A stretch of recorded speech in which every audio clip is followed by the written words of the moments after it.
Ouviremos agora mais uma tertúlia com Reinaldo Leite. Tema de hoje: satisfação e insatisfação.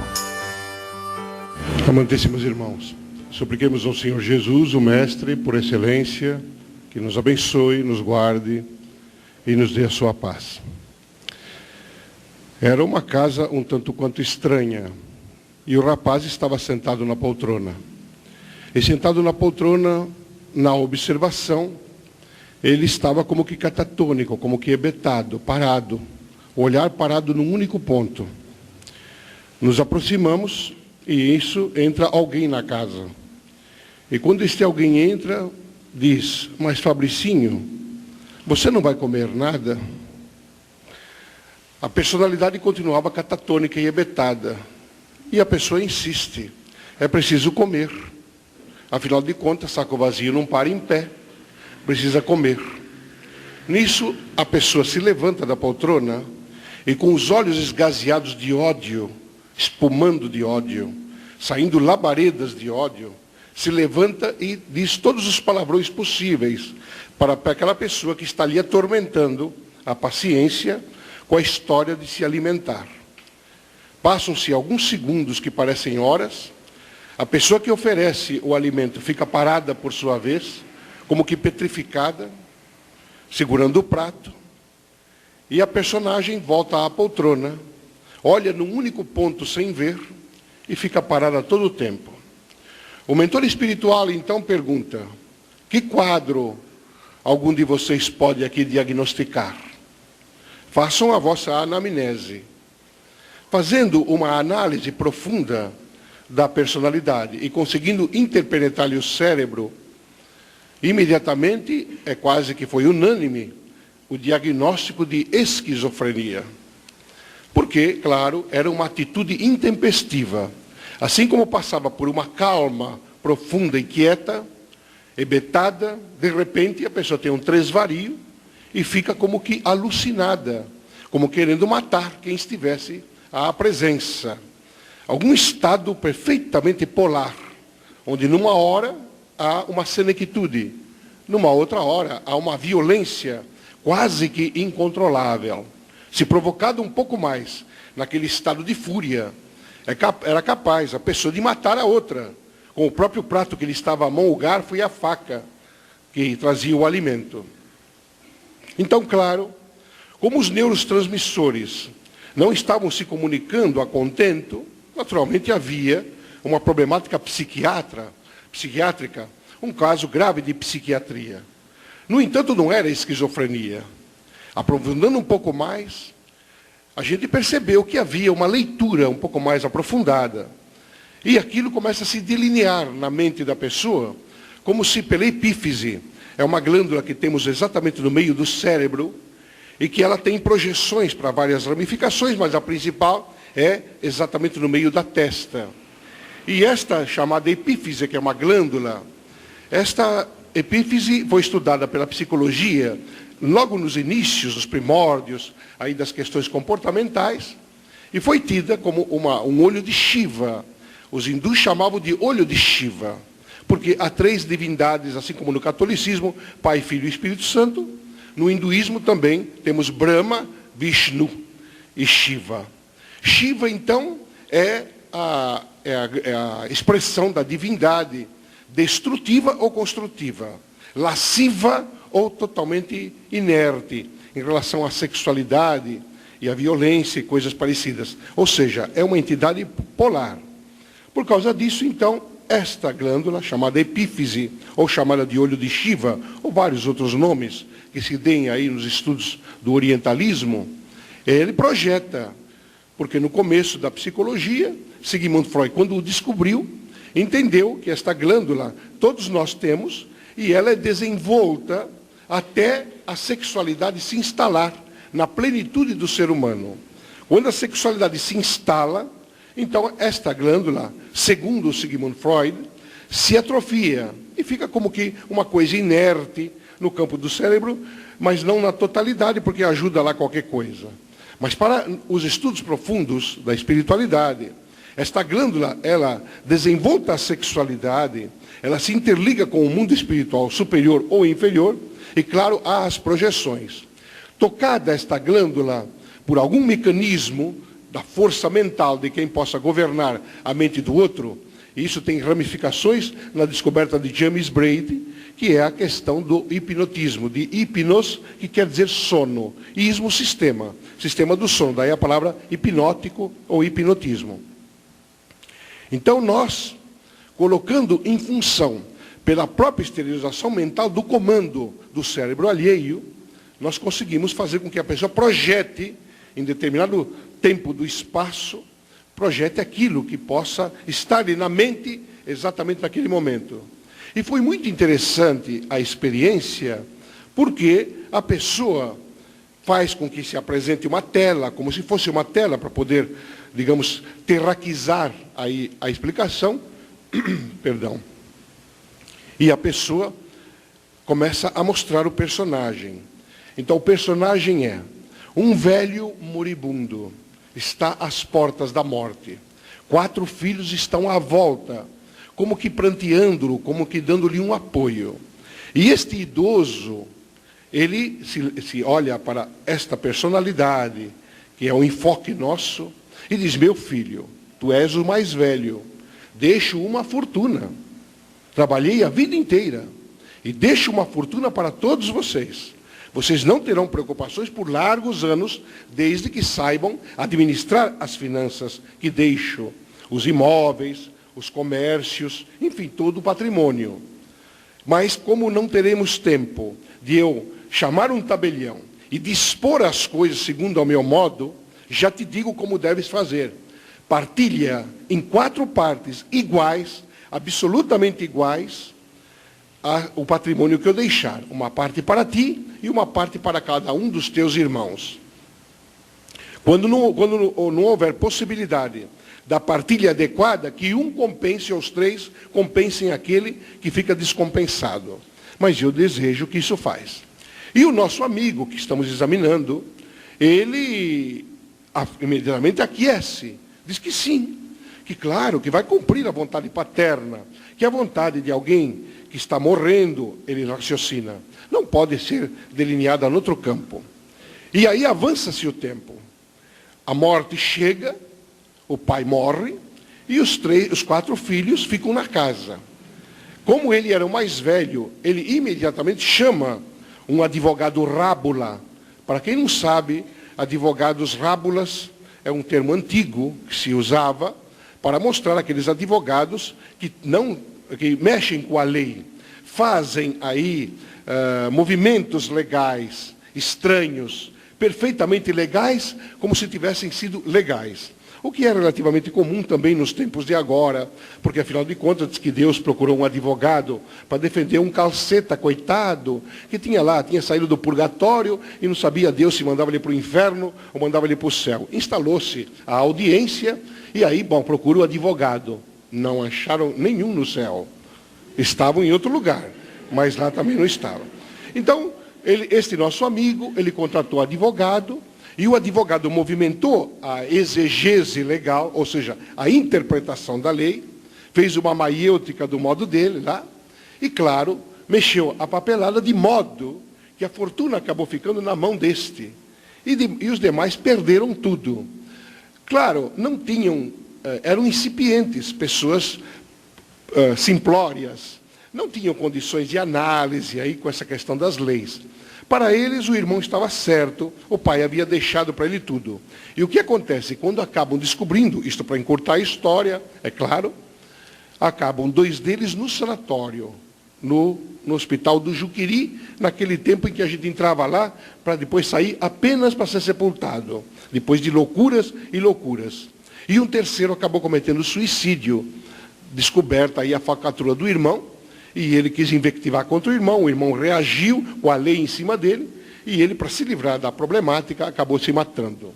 Então, este nosso amigo catatonizado, hebetado, estava ali naquele quadro, com o problema do tempo passado. A cada etapa, era o pai moribundo, chamando-os todos, passando-lhe as diretrizes da divisão patrimonial, e a cada etapa, ele via os 2 irmãos aí, morrerem daquela maneira lá no manicômio, e o terceiro estava com problemas aí, acabou se matando. E depois o quadro começa a se repetir cada vez mais nisto, e vai avançando. Ele sai da cidade, deixa a administração do patrimônio com um administrador da confiança dele, e com a arrecadação do patrimônio, daquilo que pôde vender, daquilo que lhe interessou, ele vai numa outra cidade e se instala. E aí se casa com uma mulher que não sabe absolutamente da história, porque ele não contou a verdade, ele conta uma outra coisa. E ele não tem paz, não tem satisfação, que é o moto da nossa palestra de hoje. Satisfação e insatisfação. Ele não tem satisfações. A satisfação dele foi momentânea. Ele, naturalmente, diligente na administração patrimonial, ele aumenta o patrimônio. E o que acontece? Fica mais rico. As coisas começam a lhe dar muito certo. E ele fica mais rico, mais milionário e milionário. Mas não tem paz. Não tem satisfação. A satisfação de começo, ela é efêmera. Porque ele tem um problema de consciência. E quando tem o problema da consciência que lhe dói, o que acontece? Ele tem um ato de sistema nervoso avançado, que nós, em psiquiatria espiritual, chamamos de neurastenia. Ele tem uma problemática cerebral. Então, ele tem uma neurastenia cérebrica. Ou seja, o cérebro dele fica todo o tempo parado naquela condição do erro que ele cometeu, do mal que ele fez aos outros. Mas não tem só isto. O coração dele, quando entra nesses impactos vibratórios, o coração entra em taquicardia profunda. O que faz um diagnóstico um pouco mais claro, que é a neurastenia que ele possa ter, cérebro-cardiológica. Então, ele está fadado à morte, porque a taquicardia repetitiva constante, sem uma busca de solução no campo das emoções, claro, leva a pessoa a óbito numa parada cardiológica. Há uma briga de longo tempo, longo curso, em relação à psiquiatria e à psicologia. A psiquiatria, que representa a fisiologia, vai muito para os efeitos. E aí, claro que os psicólogos, nesse ponto, estão ganhando terreno, porque alicerçam na busca das causas pelos efeitos. Exatamente o que faz a doutrina espírita, que, aliás, recomenda. Mas, na psiquiatria, muitas pessoas representativas vão tentar atenuar os efeitos e basta. E os quadros costumam, normalmente, a se intensificar, recrudescem. E, por causa disto, a medicação se faz presente com os choques aí e com as bebidas no campo da medicamentação. Mas esta pessoa que estamos enfocando, ela deve ter problemas graves. Então, o que faz? Ela para no tempo e no espaço. E nessa neurastenia cérebro-cardiológica, ela vai repetindo. A esta altura dos acontecimentos, já não administra mais nada. Os filhos estão administrando. Esta pessoa, Fabrício Gonçalves, está exatamente catatonizado, sofrendo em ambiente hospitalar. Está sendo atendido, já com idade avançada, pela sua filha, quem ele se enerva quando ela vem insistir para que ele coma. Ele não quer comer, não quer tomar alimento, ele quer paz, ele quer satisfação, e não a tem. Não tem satisfação alguma. Ele tem dificuldade, porque está com aquilo que nós popularmente chamamos de mente pesada, consciência pesada. A consciência, uma hora, cedo ou tarde, vai começar a pesar, nos chamando a atenção para as atitudes que nós cometemos ao longo da nossa marcha evolutiva. Pode acontecer numa encarnação, pode acontecer na outra, cedo ou tarde, aqui ou do outro lado da vida, ela vai se fazer presente. E o nosso Fabrício Gonçalves, então, está nessa condição de alta e profunda perturbação. E não é um caso esquizoide, é um caso neurastenoide, porque ele está neurastênico. Ele tem raiva, tem ódio de não ter satisfação. Normalmente, o esquizofrênico, ele tem passividade, tem distúrbios comportamentais, mas contra alguém que eles reputam na psiquiatria de imaginário. Ele tem a presença dos obsessores. No caso ali, na neurastenia, os obsessores não estão presentes. As suas vítimas, que poderiam ser obsessores, não estão. Os amigos das vítimas, que foi o pai e os 3 irmãos, também não estão como obsessores, querendo fazer justiça, tendo em vista que o amigo foi aí, não fizeram o que o velho queria, e os irmãos também sofreram o que sofreram. Então, ele está presa da sua própria insatisfação. Com todo o dinheiro que tinha, com toda a fortuna, com toda a plenitude, com todas as viagens, com todos os cruzeiros que fez, com todos os bailes que se fez presente, com os lautos jantares, os lautos almoços e as festas que dava e tudo mais, ele não conseguiu, em ponto nenhum daquela marcha existencial, ele não conseguiu a satisfação. Ele não conseguiu aquelas satisfações, aquela coisa satis, do latim, que quer dizer o suficiente. Satisfação é a ação do suficiente. Ele não consegue chegar, não está suficientado. Ele pensou que amealhando o dinheiro, tomando o patrimônio dos irmãos e desobedecendo a determinação paterna, este sim é que trabalhou para ter, não está presente. Não lhe está incomodando, mas também não lhe está dando satisfação alguma, porque ele resolveu agir à sa manière, do seu jeito. O caso é de profundidade para as nossas análises agora que estamos com a mente um tanto quanto rígida em relação a essa condição do comportamento. Quando ele se dá conta, já um homem idoso hoje, mas o tempo vem vindo da insatisfação, e ele começa a pensar, meu Deus, eu tenho toda a fortuna que eu posso, até mais do que eu preciso. Por que eu não estou satisfeito? Se eu dei aos talentos que meu pai deixou, ao patrimônio que meu pai deixou, eu dei mais talentos. Eu multipliquei a fortuna. Por que, então, eu não tenho satisfação? Por que eu não estou satisfeito? Porque eu não tenho o suficiente de paz, já que eu aumentei, multipliquei aí os talentos. Então, a cabeça começa a funcionar. E quando ele começa a raciocinar, começam a vir as elucubrações, os pensamentos, as análises, e ele vê que ele tem 4 vítimas na sua mão vibratória. O pai, a quem ele desobedeceu, e os 3 irmãos que ele prejudicou naquela situação de não fazer a divisão adequada segundo a vontade de quem era o legítimo dono, pelo menos até então. Então, esta situação o deixa exasperado. É a neurastenia, não é a esquizofrenia. E as pessoas equivocadas no campo da análise, não fazendo uma anamnese de profundidade, imediatamente acham que ou a pessoa está louca, se não for de ordem espiritual, ou o problema de ordem espiritual é problema de obsessor. Coitado, temos que fazer desobsessão com ele. E se faz desobsessão, alarga e não resolve nada. Ele continua piorando, piorando e piorando.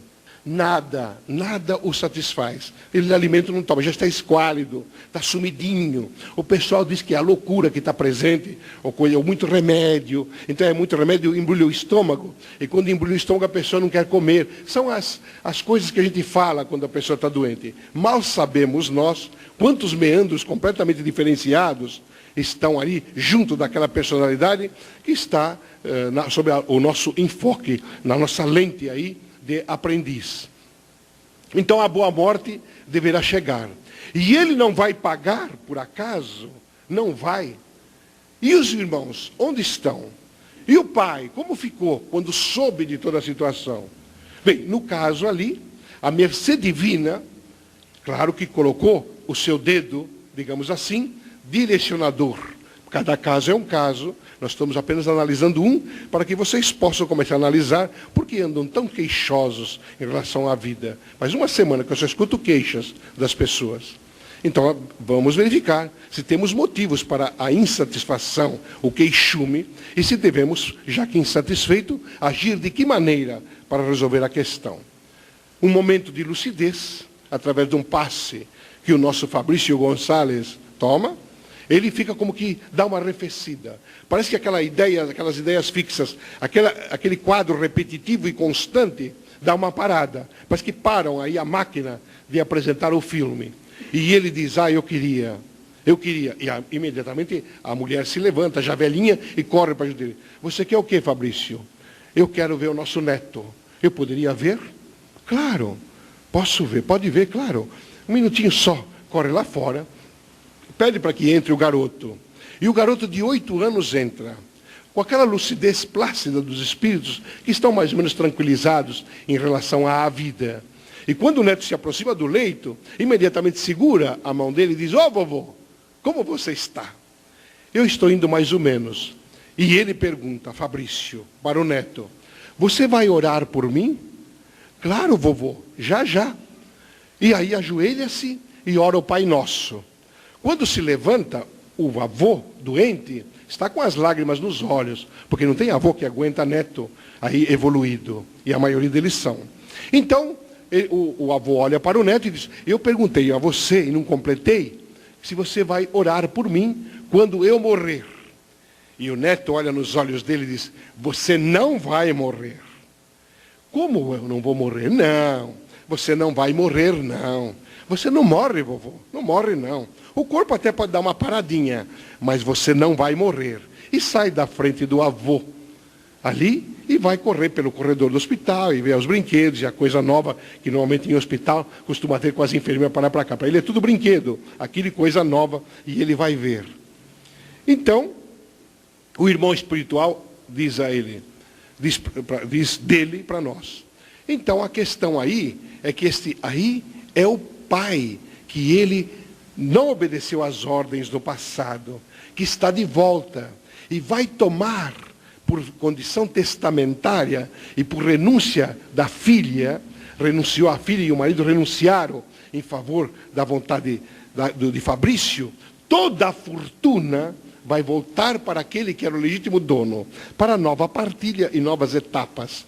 A justiça divina não falha, a humana, ela sabe, vai de acordo com a vontade do freguês. No mundo espiritual, estas coisas não existem."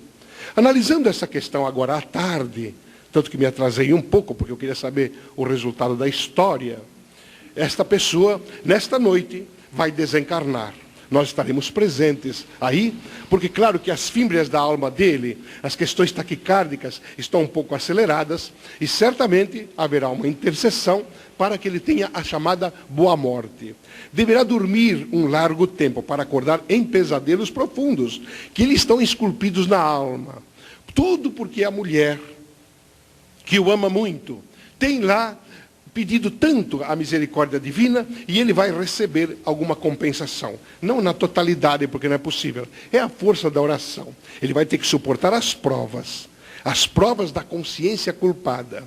Se ele permanece um pouco mais, ele vai para o mal de Alzheimer, em que aí fixa uma única ideia, e ele foge do mundo, que é a continuidade esquizoide, na condição daquela neurastenia, que vai avançando para essas situações. Estudos profundos da cerebrologia nós temos feito. E aí nós temos o problema da enxaqueca, que é relativamente comum para certas pessoas, um tanto quanto estranha. Parece uma pressão dos neurônios, parcial ou totalmente, profundamente incomodativa. Não que eu tenho, mas vejo as pessoas à minha volta que têm, e fico um tanto quanto penalizado quando a pessoa tem esse tipo de coisa. E o labirinto, então? Meu Deus, a pessoa parece que vai cair e não cai. E ela perde a noção de ambiente. São as doenças do egoísmo que geram-se na depressão. São as doenças da insatisfação que se geram na enxaqueca. E são as doenças aí da firme ideia fixa, chamada intransigência, que leva para a labirintose, e a labirintose vai para uma condição esquizoide, ramificada aí nesse mal descoberto pelo Dr. Alois Alzheimer. E normalmente é irreversível. Nada melhor do que uma boa morte para essas pessoas. E alguns não morrem, ficam firmes, anos e anos, defecam, se urinam, derrubam comida, não sabem com quem estão falando, nem as pessoas mais íntimas, porque estão arraigados no tempo e no espaço pretérito, no passado. Daí porque Allan Kardec, do alto da sua sabedoria, nós dizemos da doutrina espírita, sem a ideia de fazer proselitismos religiosos. Apenas estamos falando de uma pessoa filósofa e profundamente psicológica, porque nós sabemos que há pessoas aqui dentro que não são espíritas. Mas nós temos que ter o universalismo de dizer as coisas boas. E Allan Kardec perguntou aos espíritos a respeito do passado. Por que não podemos saber quem fomos no passado? Por que não podemos ter uma delineação retrátil de tudo aquilo que fizemos no passado? Porque se eu estou pagando alguma coisa que eu fiz no passado e não sei, não é uma injustiça? Mas normalmente isso não ocorre. Espíritas desavisados foram ensinando às massas, espiritoides, essa situação. Você está assim agora porque você está pagando coisa que você fez no passado. Isso é uma condição quase que congênita e um equívoco de ótica em relação a isso. Verdade é que nós somos produto das nossas ações pretéritas. Somos produtos. Claro que fizemos alguns equívocos e tudo mais. Mas esse passado deve ser sepultado. Não interessa a nós saber do passado. Isso, essa peroração, está nas questões 392 e seguintes do Livro dos Espíritos e no item 11 do 5º capítulo do Evangelho segundo o Espiritismo, para que a gente não coloque as aflições como um desculpismo. Olha, eu estou pagando coisa do passado e eu não sei que passado é esse e coisas parecidas. Em casos especiais, diz aí uma indagação de Kardec, mas nunca se pode saber nada do passado? Os Espíritos respondem, em casos especiais, uma pequena ponta do véu pode ser levantada, muito pequena. Está aí a terapia, a vivência passada, que ainda não atingiu exatamente os seus objetivos. Porque o ser humano, ele é muito alacre, ele é muito brincalhão. Ele gosta de brincar com as coisas sérias. E, claro, quer saber exatamente se ele foi o faraó do Egito, aquela suntuosidade. Se ele foi o governador não sei de que país aí, avançado. Se ele foi uma potentade de autoridade na terra. Se ele foi um grande benfeitor da humanidade no campo da religião, nas diversas expressões. Bem, enfim, se ele foi uma pessoa que teve ações santificantes. Se ele foi o gari da rua. Se ele foi o abre-poço lá no meio do interior. Se ele foi o catador de algodão. Isso ele não quer saber absolutamente nada. Se ele foi o criminoso, se ele roubou as coisas dos outros, se ele foi um assassino, enfim, um calceta marginalizado, isso ele não quer saber. E aí a terapia de vivência passada, mal direcionada, porque o terapeuta ele não tem o uso da paranormalidade que deveria ter, então dentro disto, o que acontece? Só se sabe coisas. Olha, o seu marido, ele foi seu pai na outra encarnação. Olha, essa sua filha que está dando problema aí, ela foi sua amante. Vocês estiveram na cama não sei quantas vezes lá e aí deu problema. Esse patrão está te perseguindo hoje, de fato ele foi seu carrasco. Mas você tem que aguentar porque ele te matou na outra encarnação. E coisas absurdas que são ditas para mentes que não estão preparados nem para a verdade. Por isso que nós, com devido respeito a quem não concorde, nós preferimos a mentira que constrói do que a verdade que destrói as fímbrias da alma da pessoa que não tem ouvidos adequados para ouvir, segundo a magna lição crística. Esta problemática, então, da insatisfação vem se gerando ao longo do tempo nos corações das pessoas. Eu estou mal casada, meu marido é um estroina, ele joga as coisas fora, ele é um perdulário, tudo que ele ganha ele põe na bebida, ou põe na mulherada, ou põe no jogo, ou põe aí. E a pessoa então se gera, a mulher, no queixume, se gera uma insatisfação.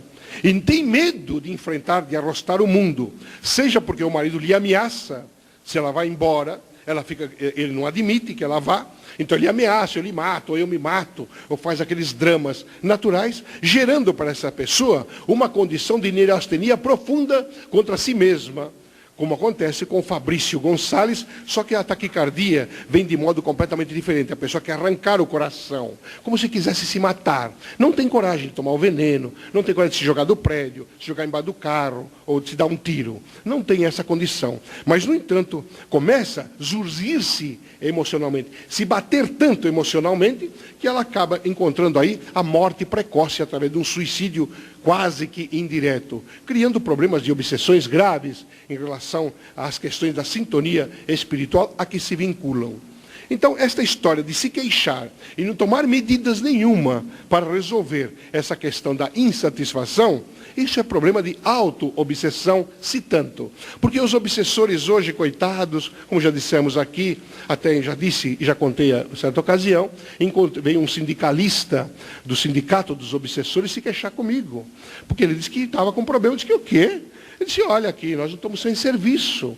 Eu disse, está brincando, não é possível, nunca vi tanto obsediado na rua. Ele disse, não é conversa, as pessoas estão se auto-obsediando sozinhas. Eu estou tão frustrado, ele me disse. Ele sabe da onde eu era, quando eu trabalhava? Eu trabalhava no aeroporto de Congonhas.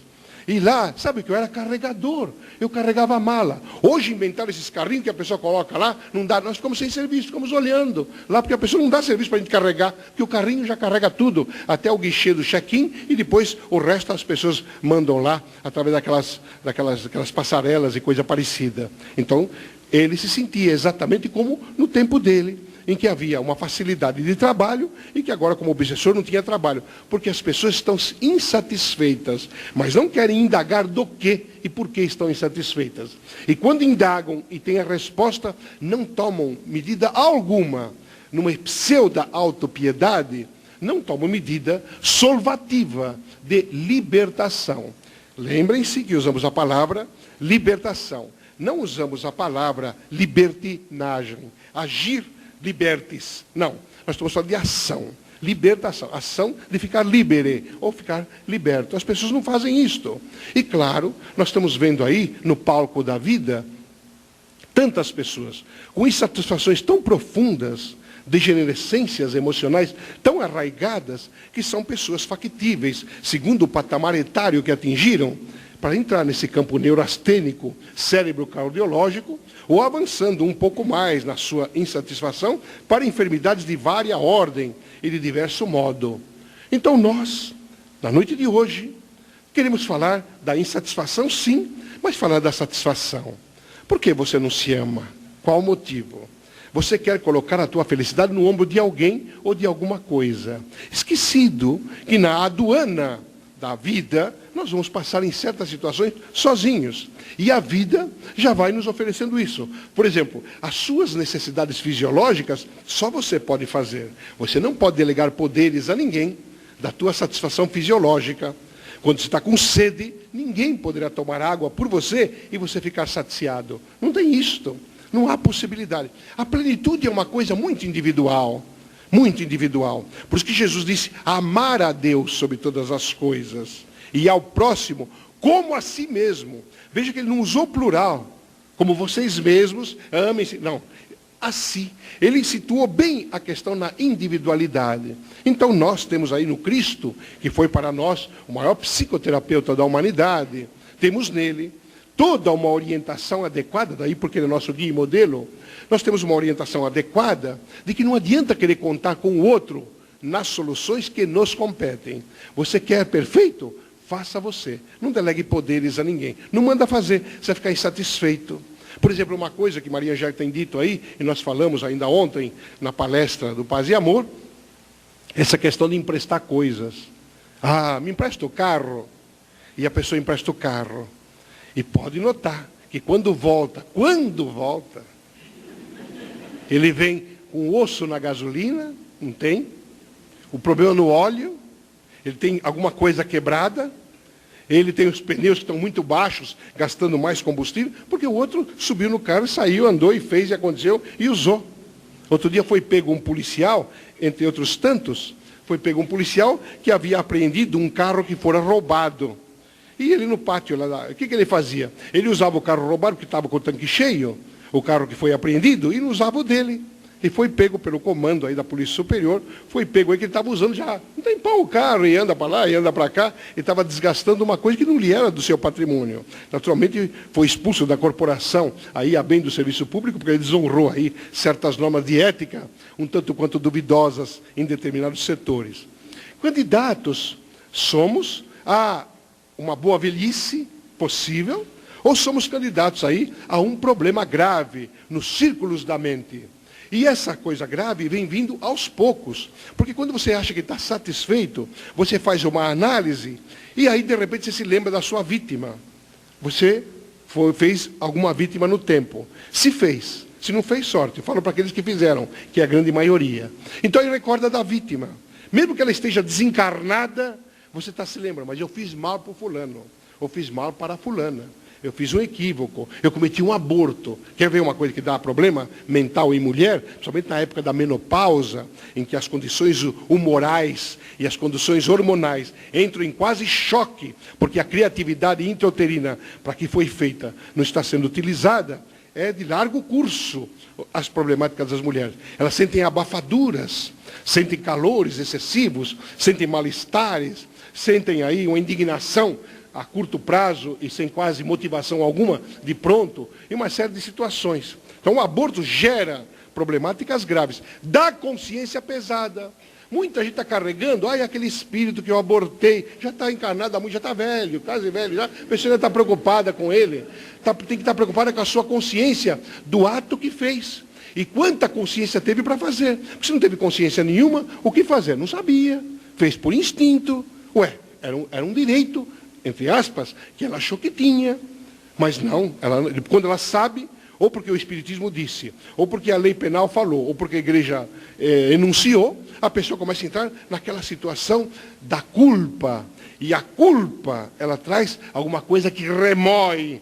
Então ela tem problemas aí de amenorreias um tanto quanto estranhas, ou então tem uns fluxos aí menstruais totalmente fora de prova. E uma suspensão que lhe incomoda muito, que lhe perturba. E ela vai no médico ginecologista ou na médica e faz os exames e uma série de coisas, e não vê nada, porque isso está no campo do cérebro. O cérebro é o grande comandante de todas as energias corpóreas. Eu estou mexendo a mão e os braços e não preciso pensar para fazer isso, porque meu cérebro está no comando, já que eu tenho condição psicomotora de mexer.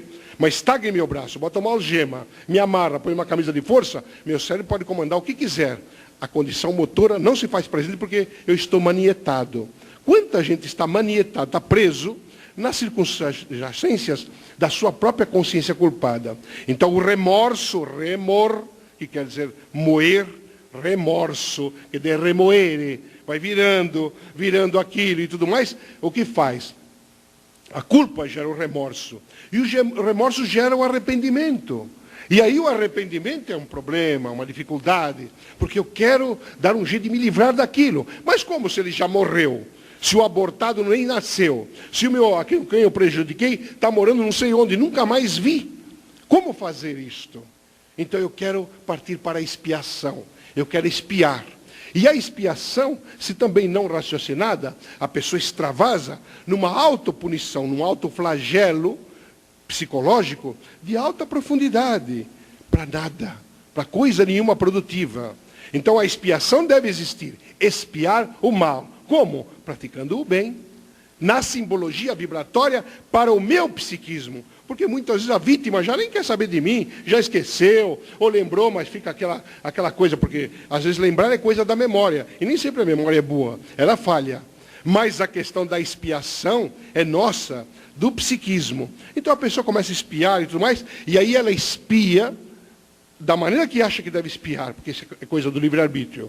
Mas mesmo assim ela não fica contente. Não fica. A mente como que fica lhe urgindo que é preciso algo mais. Aquele passo a mais, aquela atitude a maior que a vida psicológica nos pede. E aí ele parte para a reparação. Além de espiar, ele cumpriu a etapa dele, ele parte para a reparação. Para ter uma ideia, se a conversa está um pouco pesada, é aquela história que se aplica o dinheiro no mercado financeiro e quer ver o juro e a correção monetária de volta. Então o que você faz? Você expia aplicando o dinheiro, mas depois você se repara, ressarce com o juro e a correção monetária que o ambiente aí econômico, socioeconômico vem trazendo. Isso não é sempre muito dessa forma, mas enfim, apenas serve à guisa de ilustração para quem não possa entender o que estamos falando. Então, por causa disto, feita a reparação, mesmo assim a gente não está satisfeito. Que engraçado.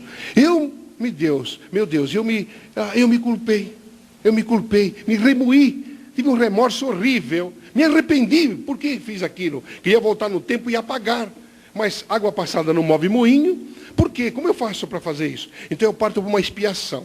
A expiação vem de diverso modo. O padre Duaile, por exemplo, na Primeira Guerra Mundial, que ele atravessava os campos de batalha, ele se exurzia. Ele ficava pelado na capela dele, pegava um chicote com pontas de aço e se batia a noite toda dizendo que a guerra existia por causa dele. Então para ele era uma forma de expiação. Equivocada, mas não importa. Era a maneira de ele expiar a situação. não é? Então, se batia, como outras tantas pessoas se batiam, e ele acabou ficando doente, foi levado à categoria de santo, mas ele, coitado, até hoje tem chorado essa santidade, até hoje. Até o dia que ele possa conversar comigo. Quando eu conversar com ele, vamos deixar a santidade de lado e vamos falar com o homem do Aile, que é a melhor coisa. Ele vai ver que ele perdeu um tempo danado. Mas não importa, para a cabeça dele ele está espiando toda a situação. Ele está no purgatório, está purgando toda a situação. E não sai daquilo. Fica ali, porque o psiquismo dele está arraigado naquele setor. E olha que a Primeira Guerra Mundial foi na década de 14, lá no ano 14, não é? 1914 e 18. Pois bem, então as pessoas, elas partem depois, como a consciência continua um pouco pesada por mais expiação, ela parte para a reparação.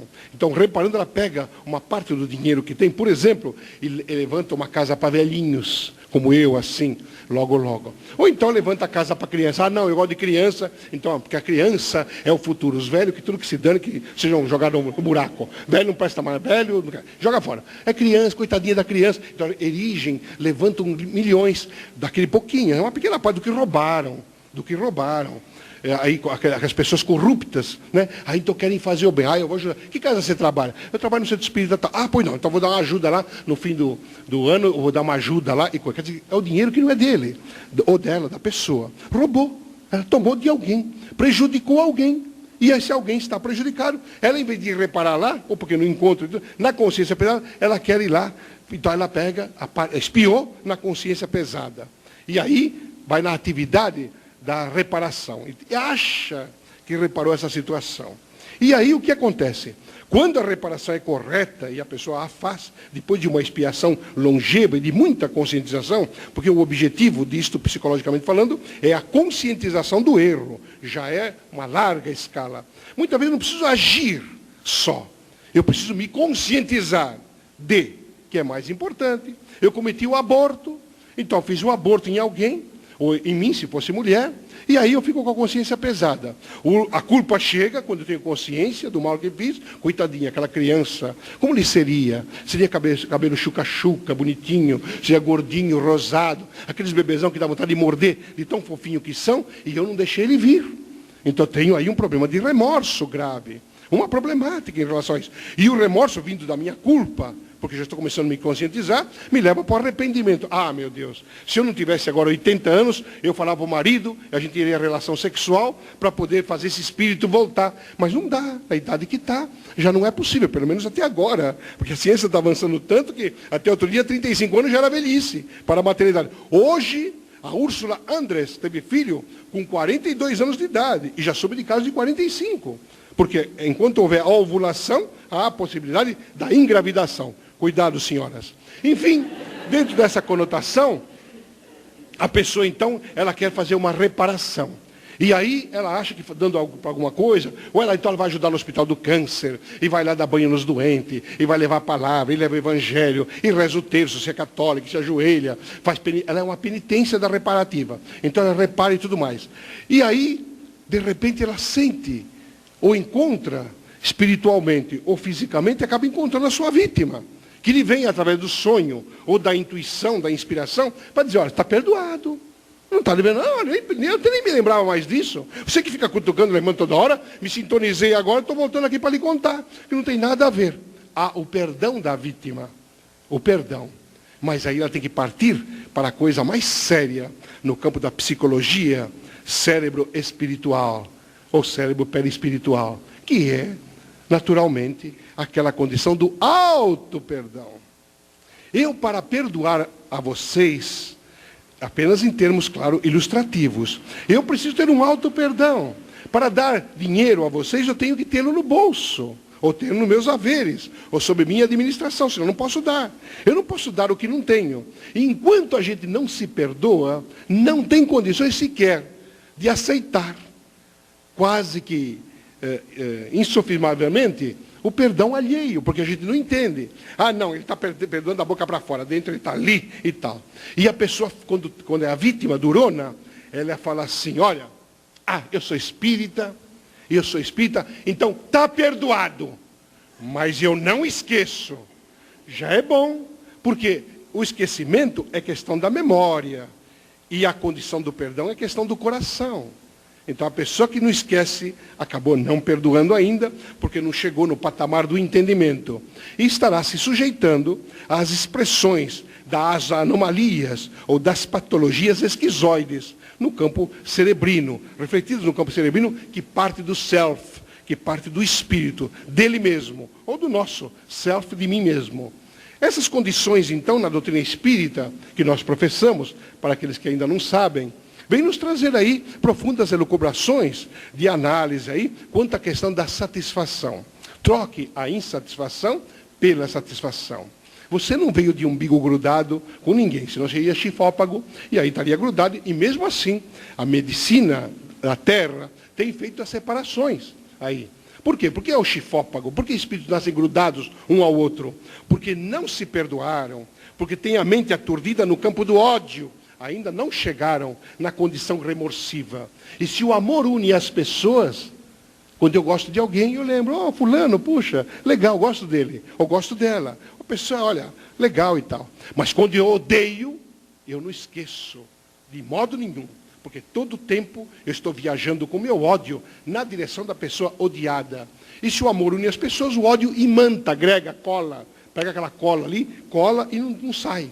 E quando, às vezes, a medicina pode separar, há já um arrefecimento vibratório pela própria obnubilação da reencarnação. E quando isso não acontece, um dos dois espíritos, é obrigado a retornar para a pátria espiritual, como aconteceu recentemente na Inglaterra, para que um deles ficasse. O mundo espiritual teve que intervir neste caso, e eu estava presente, para poder conversar com a entidade que ela deveria dar lugar a outra, que vai ficar na Terra, e terá uma tarefa elevada a cumprir que a outra não tem, porque houve um ajuste, houve um aceitamento. Então, para convencer aquele que tinha chegado, que tem que voltar outra vez para casa, foi um problema. Mas, claro, acabou se convencendo. E o que vai acontecer? Vai acontecer que esta pessoa que ficou vai acabar recebendo, pelas fímbrias da genética, da gravítica ou gravídica, que é da gravidez, vai receber um outro espírito que virá, umas certas anomalias físicas, é claro, mas virá pela bênção da reencarnação do próprio irmão, da própria irmã chifópaga, que estava aí já grudada e há separações. A mercê divina, ela tem os mecanismos, mas nós também temos os nossos mecanismos, dentro dos mecanismos da divindade, para resolucionar as nossas situações. Então, por que não começamos a pensar em ter um pouco mais de satisfação, de chegar a um patamar desse de compreensão? E diz Jesus, vai com teu irmão, a quem é a tua vítima, para quem você está devendo, se é que você está devendo. Porque tem muita gente que não está devendo absolutamente nada, e encasquetou que está devendo, que deu causa a certas situações, arrumando para a cabeça problemas culpáveis, que virão ao longo do tempo no campo da consciência para trazer as enfermidades que começam, às vezes, com o obnubilamento da sinápse. Ou seja, são umas partes neuroniais aqui que são embotadas como se fosse uma mangueira aberta e a gente vai lá e aperta e a água começa a aumentar aqui, mas ela é um dique formado que dá problema. E quando a gente abre, a água sai num roldão, às vezes comprometendo o próprio jardim, porque mata a planta que é delicadinha que estava tomando água ali. Então, estas condições devem ser levadas na profundidade da saúde. Tudo isso gera saúde, quando nós nos satisfazemos com aquilo que temos. Vamos satisfazer com o conhecimento que estamos amealhando e colocá-lo em prática para nosso próprio benefício, nessa autossatisfação. Para você satisfazer alguém, é preciso que você esteja satisfeito. E eu tenho visto tanta gente se queixar na Bienal. Grande parte das pessoas que nos buscou foi só buscar para poder se queixar. Meu marido me ameaça, meu marido é isso. Separa, senhora, separa. Ah, mas eu fui no centro espírita, falaram que depois eu tenho que vir de novo. De novo será outra condição. Quem sabe na hora o padre é outro, o juiz de paz é outro. Quem sabe ele já está meio louquinho, você vai comandar. Esse negócio de voltar junto, não quer dizer voltar junto como marido e mulher. Ele pode vir seu filho, não é? E aí você tem chance de jogar ele na lata do lixo. De repente, né? Você sente... Aí, você, lixeiro, passa o gari e leva. Pode fazer muita coisa. A pessoa começa a olhar para a gente, como se a gente fosse um ET chegado, não sei de que galáxia, um urso polar. Mas é apenas para mexer na fímbria da pessoa, de que ela tem poder de agir. Ela tem livre-arbítrio. E quando ela utiliza o livre-arbítrio bem, na autossatisfação, aí vem o espírita e diz, meu caro, Mas o que você está pregando para os outros? Isso é egoísmo puro. É egoísmo. Você falar tudo isso, querer se autossatisfazer? Ué, eu digo, então, pois é, não pode. Ego, eu, ismo, sistema. O sistema do eu é me satisfazer. Desde que eu não prejudique ninguém, eu posso ter um egoísmo positivo, que os psicólogos denominaram autoestima. Porque a palavra egoísmo ficou tão vilipendiada, tão crucificada, que quando fala em egoísmo, a pessoa já pensa que é coisa ruim. E não é. Coisa ruim, por exemplo, é a palavra formidável, que muita gente acha que é a palavra positiva, quando ela é profundamente negativa. Porque nós não temos ainda a noção dos verbetes que utilizamos, porque ouvimos dizer. E nunca fomos na essência da morfologia ou da semântica, para poder saber o que significa realmente aquela coisa enunciada. Então, por causa disto, nós somos convidados pela mercê divina, nesses momentos, para essas análises profundas, para que não sejamos nós também uns outros pacientes iguais a Fabrício Gonçalves. De jeito nenhum. Nós temos que ter o direito de falar. É preciso ter. Não temos o direito de altercar. Não temos o direito de discutir. A palavra discutir, ela é tida como sinônimo de briga. Ah, eu fui lá e discuti feio, dei uns tapas nele e parti. Mas discutir não é isso. Discutir vem de discutir, trocar ideias, impressões, oportunidades de análise sobre determinado problema ou determinados problemas. Mas a palavra discutir ficou como com a pecha de alguma coisa de violência. Eu fui lá e discuti com o homem. Quase que eu dei uns tabefe nele e coisa parecida. Quando é um erro. Porque discutir vem de trocar ideias. Trazer o ponto de vista adequado. Então, por que nós sofremos? Por que temos que sofrer? Por que temos que ficar com aquela coisa de até que a morte os separe? É a morte da relação. Ué. Ah, mas o amor acaba. O verdadeiro amor não acaba. Mas nós estamos perto desse amor verdadeiro. Quando a pessoa diz, eu te amo, ela nem imagina o que ela está dizendo. Porque o amor é uma expressão tão divinal, tão elevada, tão excelsa, que na Terra, muito poucas pessoas, inclusive eu, pouquíssimas menos ainda, sabem exatamente a essência de expressar o amor. Quando falamos em amor, estamos colocando condições. Estamos impondo ao outro vibratoriamente. Olha, eu te amo, viu? Você está sabendo que eu te amo? Então, eu te amo. E já fala de um jeito que como que eu tenho que aceitar que a pessoa me ama. E eu estou lendo nela que ela está equivocada. Mas aí que eu digo, ela me dá um tapa na cara, me dá uma cuspida, me xinga minha mãe, xinga meu pai, xinga todo mundo. Brigar com ele. Quem ama não fala, sente. Porque a grande excelência da vida é sentir amor. E quando sente que o outro parceiro, o irmão, seja lá quem for, sente amor, verdadeiro amor, é uma transfusão vibratória, energética de tanta passividade, que se gera até na união de corpos, que o pessoal diz que é fazer amor. Mas não é praticar sexo, é praticar sexo. Só que o sexo deve ser praticado na excelência do amor. Nunca transfundir energias vibratórias por causa simplesmente da necessidade fisiológica. Porque é jogar energias fora com comprometimentos graves no campo do cérebro no futuro. Então o Espiritismo tem nos chamado a atenção para o autoconhecimento. Claro, lastreado na própria lição, não foi que ele que inventou, mas lastreado na própria lição do Sócrates, do auto-amor. Então, não se queixe, tome medidas. Ué, o marido é problemático? Ele diz, mas eu vou lhe matar. Na minha casa isso não teve ainda, mas se alguém me dizer um dia, olha, se você me deixar eu vou lhe matar, eu digo, pode matar já, que assim me livro. Vou como herói, porque não matei ninguém, e vou como vítima mártir. Chego lá, me mataram. Que bom. Aí me põe num pedestal e está instalado o São Reinaldo na terra, que não tem. Dizem que tem, mas não sei não, viu? Dele a gente não sabe nada. E aí pronto. Por que eu tenho que suportar certas situações? Qual o motivo? Para que tanta discussão, casal que briga? E briga na frente dos filhos. E os filhos são totalmente perturbados. Teve que se criar aí problemas no campo da infantilidade, da puberdade, da psicologia. Crianças que nem começaram a vida praticamente, ainda direito, no campo da produtividade, do expurgo. E os pais brigam na frente dos filhos, e os filhos são meio psicóticos, têm problema de tique nervoso, acorda à noite gritando, xingando, brigando, chorando, e fala que teve um sonho mau. E na análise espiritual, que muitas dessas que eu tenho feito, a mãe fala, deve ter sido o demônio que passou aqui, deve ter sido o obsessor. E não é nada. O demônio e os obsessores são os pais.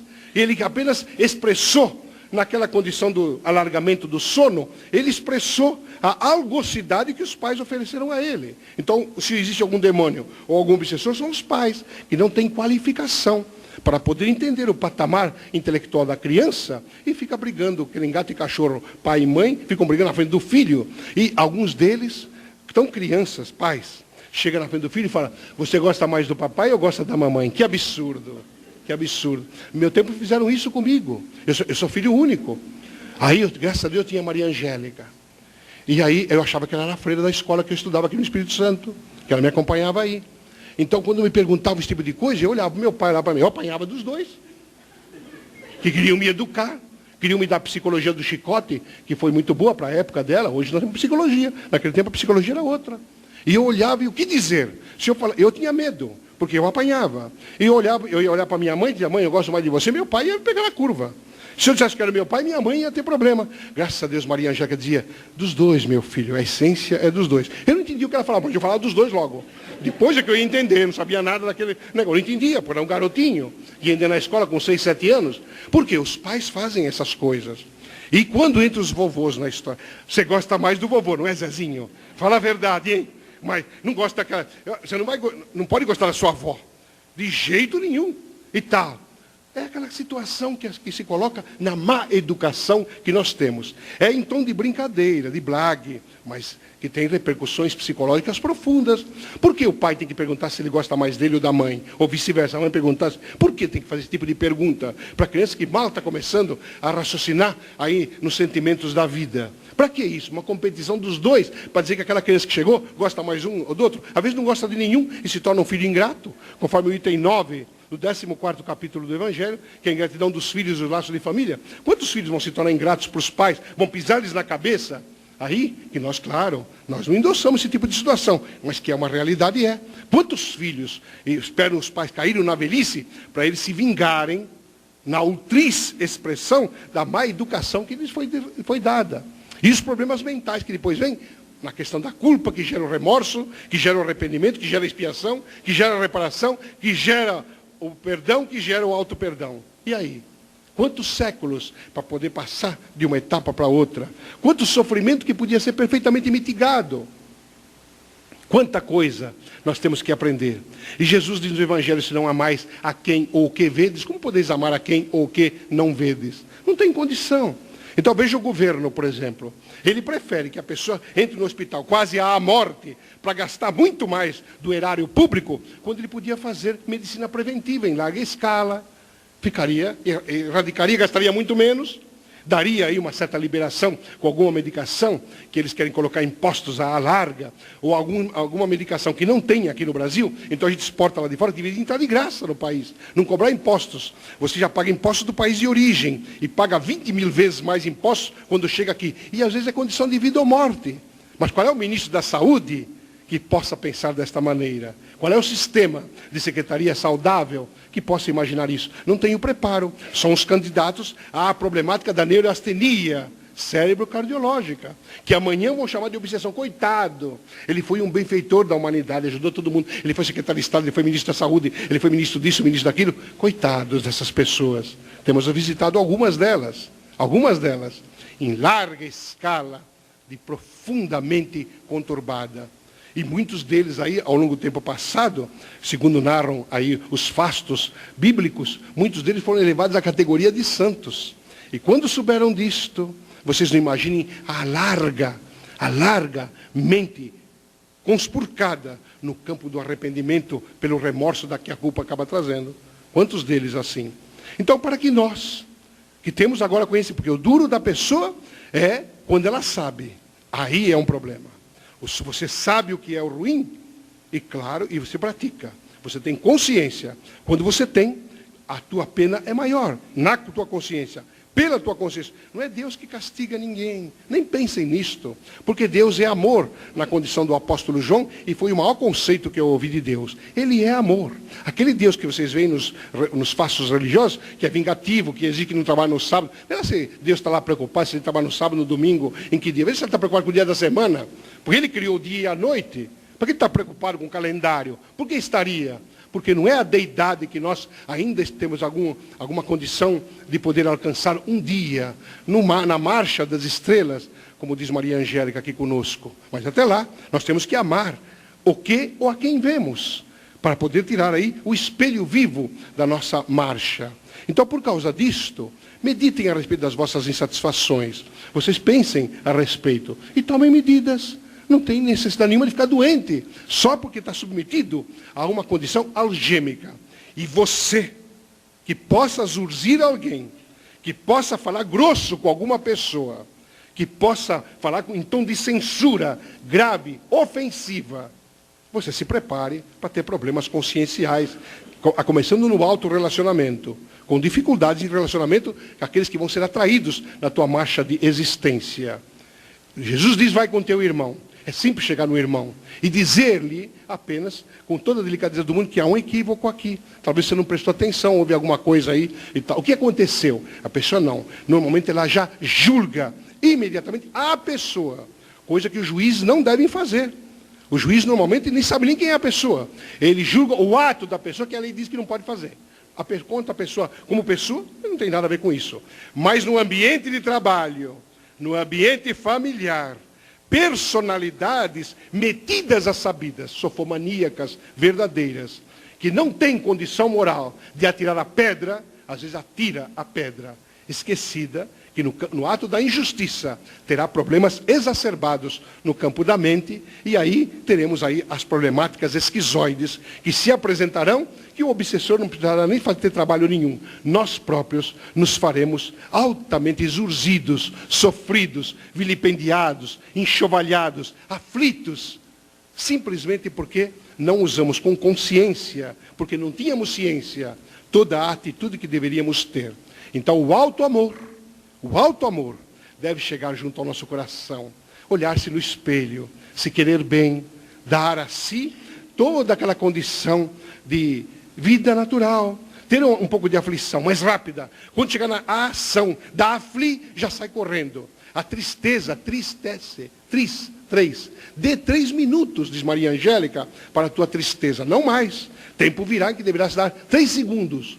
Não mais do que isso. No momento, dado o nosso patamar intelectual, 3 minutos, no máximo, para a tristeza. Transforme em alegria.